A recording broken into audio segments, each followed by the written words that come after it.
আসসালামু আলাইকুম। এটা হইতেছে আবার দালালের চক্কর পার্ট 2। তো আমি দ্বিতীয় পার্ট শুরু করতেছি। আমাকে যখন ওই জোর করে কাজে দেওয়া হইলো, আপনার সেটা ছিল তায়েফ। তায়েফ একটা মাদামে দিছিল। মাদামটা হইতেছে আপনার বুফিয়া। খাবার সৌদিয়ানদের খাবার তৈরি করে। কিদ্দা, সাতসুগা, ঠিক আছে? এগুলো ডিম আর হইলো গরুর কলিজা দিয়ে, খাসির কলিজা দিয়ে তৈরি হয়। তো যাই হোক, আমি কিচেন রুমে ছিলাম। তো ওই জায়গায় কিছু লোকের সাথে পরিচয় হইছে বলতে পরিচয় করায় দিছে যে ওই জায়গায় ২ বেলা খাইবা, খাওয়ার পরে একবেলা নিজে রান্না কইরা খাইবা। তো এটা কোনো ঘটনা ছিল না যখন আমি ওই রুমে ঢুকছি, যখন কোম্পানির যেটা বিলা বলে, আবারও বিলা শব্দটা চলে আইছে যেটা শুনলেই মাথা গরম হয়ে যায়। তো ভিলা, তারা আমি রুম বলি, ঠিক আছে? ভিলা না বলি, কারণ ভিলা শব্দটা অনেক সুন্দর বোঝায়, অনেক বড় বোঝায়, ঠিক আছে? একদম আসান মঞ্জিলের মতো বোঝায়, ঠিক আছে? রাজপ্রাসাদের মতো বোঝায় ভিলা শব্দটা। কিন্তু আমি ভিলা শব্দটা নিতেই পারতাছি না, আমি এই জায়গায় ঘর ইউজ করবো, ঠিক আছে? ঘর বা বাড়ি।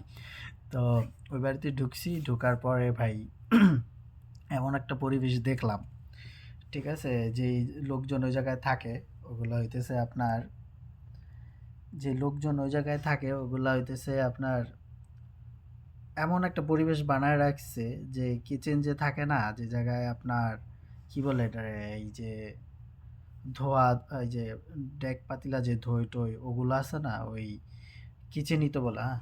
ওই ডেক পাতিলা যে ধোয় ওটা ভাত দিয়েও এরকম উপর করে রাখছে। এটা যদি কিচেন হয়, এটা দিয়ে এরকম উঁচা ভাত ছিল, এত গন্ধ আর কি, আপনার নেওয়াই যেতেছে না গন্ধটা, এত খারাপ একটা স্মেল ছিল।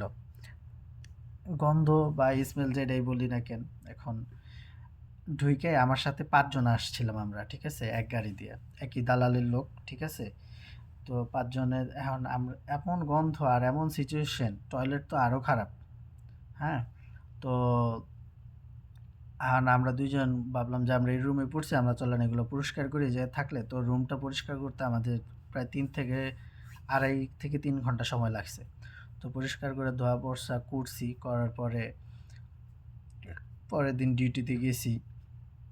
এখন রান্না-বান্না কিছু করি নাই। আমার কাছে কিছু টাকা ছিল, প্রায় ১০০ রিয়ালের মতো ছিল। ১০০ রিয়ালেরই বাজার করে ফেলছি ২ জন পার্টনারে। তো ওই জায়গায় কাজে যাওয়ার পরে কাজ করলাম। কিন্তু সকালের যে খাবারটা দিল, খাবার দিলেও কি বলতে, যা রান্না করি তাই, ঠিক আছে? তো ওই সৌদিয়ানদের খাবার খাইতে পারি না। কিরকম যেন লাগে। আর আমি ছিলাম কিচেন রুমে, এমন একটা গন্ধ আসে, বাজে স্মেল, যে পেট এমনি ফুলা যায়।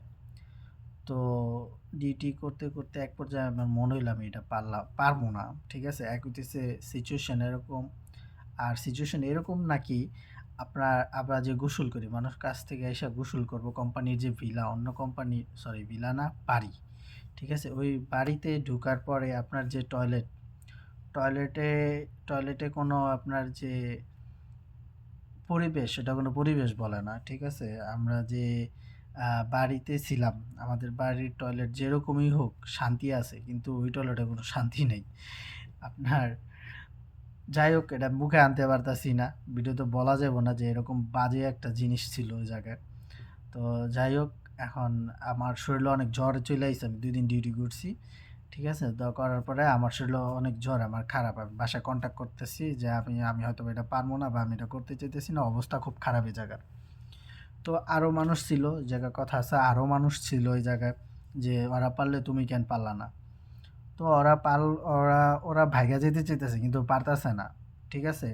সমস্যা কি? সমস্যা হলো সৌদি আরবের অবস্থা খুব খারাপ। খুব অবস্থা খারাপ ভাই, এত নাজুক। আমরা আমরা না পাইরা করতেছি এই জায়গায়। আমরা যদি পারতাম না, আমরা দেশে চলে যাইতাম। ঠিক আছে? আমার নিজের জীবন নিজে দেখে নিতাম। কিন্তু ভাই আমার যাওয়ার জায়গা নাই। ঠিক আছে? আপনাদের যদি যাওয়ার জায়গা থাকে, আপনারা যদি যাইতে পারেন, যদি কাজ থাকে, তাইলে আপনার করেন গে যাবে। এনে জীবন দিয়া লাভ নাই ভাই। এনে কিছু করতে পারবেন না। এটা হইতেছে ওই রুমমেটদের কথা। হ্যাঁ? এখন ওরা কইতেছে ভাই অবস্থা খুবই খারাপ। আপনারা করলেও পারেন, গেলেও পারেন। এটা আপনাগো ইচ্ছা। কারণ আমরা ঘুইরা আইছি। এখন আমরা যদি যাই, আমরা এক্সপায়ার, বা আমরা আমরা যেতে বের হইলে আমগো আর কোনো যাওয়ার জায়গা নেই। না পাইরে করতেছি, ঋণ দরবার করে আইছি, তো দালালে ভাই এই জায়গায় ফালাইছে। খুব কষ্ট ভাই, ওদের মনে খুবই কষ্ট। এই কষ্টের কথা আবার আসমু আমি, ঠিক আছে? এই কষ্টের কথা আবার আসমু। তো এখন আমি আবার ব্যাক করলাম, ঠিক আছে? আপনার আমি আবার ব্যাক করলাম ওই জায়গায় এমনভাবে আসলাম কি, আমার তো তখন সিম ছিল না আমার, ঠিক আছে? আমার সিম ছিল না। সিমটা কি হয়েছে, আপনার সিম কি হয়েছে কি, আমি সিম কিনতে পারিনি।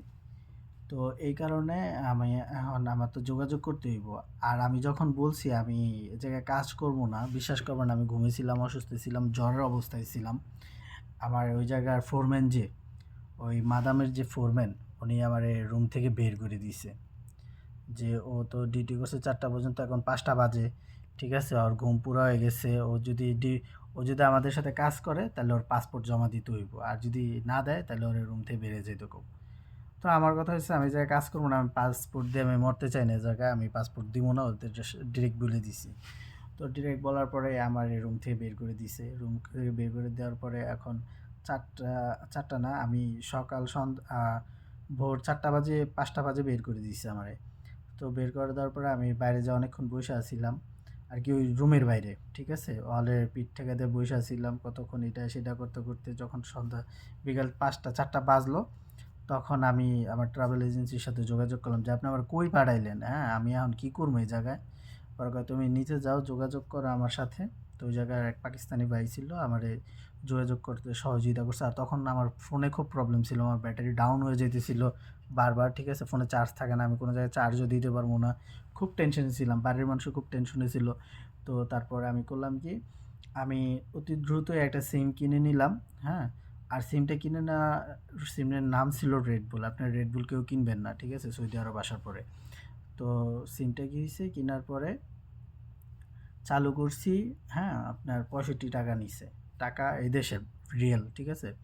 তো 65 টাকায় সিম কিনছি, কেনার পরে এক পাকিস্তানি ভাই আমাকে খুবই হেল্প করছিল, হ্যাঁ? ও তখন আসার জন্য, আমি তো রাস্তাঘাট চিনি না, তারপরে গাড়ি উঠাই দিছে কোনো রকম কষ্ট মষ্ট কইরা একটা স্টেশনে গেলাম, এই তাইবের স্টেশনে গেলাম। যাওয়ার পরে ওই জায়গায় গাড়ি ঠিক করলো, আমারই দালালে কথা মতো বললো 320 রিয়ালে গাড়ি ঠিক করছে, আমার ডাইরেক্ট বিলাতে নিয়ে নামাই দিয়েছে। আর নামানোর আগে যে ঘটনাটা ছিল, আমার সিমটা বন্ধ হয়ে গিয়েছিলো, 5 ঘন্টা চালু ছিল। 5 ঘন্টা চালু থাকার পরে আমি আর কারোর সাথে যোগাযোগ করতে পারিনি, সিমটা অফ হয়ে গেছিলো। যখন এই ভিলাতে ঢুকলাম তখন থেকে নতুন খেলা শুরু। তো এই ভিলাতে আবার কামব্যাক করার সময়, ঠিক আছে, আরও অনেক মানুষ এসে ঢুকছে। ঢোকার পরে আমার যে বয়স, ঠিক আছে, এই বয়সে আরও কিছু ছেলে আসছে।